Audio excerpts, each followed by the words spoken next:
શ્રી ખોડલધામ ટ્રસ્ટની યુવા પાક ખોડલધામ યુવા સમિતિ દ્વારા એક ક્રિકેટ ટુર્નામેન્ટનું આયોજન કરવામાં આવ્યું છે, જે રાજકોટ પાળ ગામે એસજી ક્રિકેટ ક્લબ ખાતે આયોજન કરવામાં આવ્યું છે અને 30 તારીખ અને બુધવાર અખાત્રીજના રોજ આ ટુર્નામેન્ટની શરૂઆત થવાની છે।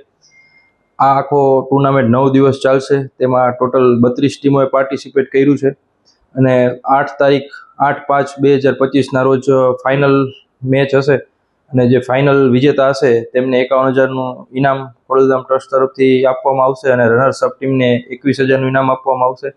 તેમજ આ સમગ્ર ટુર્નામેન્ટમાં જે બી કાંઈ ફંડ અને સ્પોન્સરશિપના માધ્યમથી ફંડ એકત્રિત થયું છે, એમાં જે ફંડ ની બચત થશે તે સમગ્ર ફંડનો ઉપયોગ આખા વર્ષ દરમિયાન ચેરિટીના કામોમાં કરવામાં આવશે। તો આ ટુર્નામેન્ટ માનનીય નરેશભાઈ પટેલના હસ્તે 30 તારીખે ઓપનિંગ થવા જઈ રહ્યું છે અને મુખ્ય મહેમાન જેવા કે મનસુખ માંડવિયા સાહેબ, રાઘવજી પટેલ સાહેબ, પછી ધારાસભ્યશ્રીઓ, બધા એસોસિએશનના પ્રમુખશ્રીઓ ખાસ હાજરી આપવાના છે।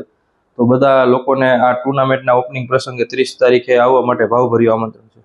સાંજ સમાચાર ફેસબુક પેજને લાઇક કરો, વિડીયો શેર કરો અને વધુ વિગતવાર સમાચાર માટે sanssamachar.net વિઝિટ કરો।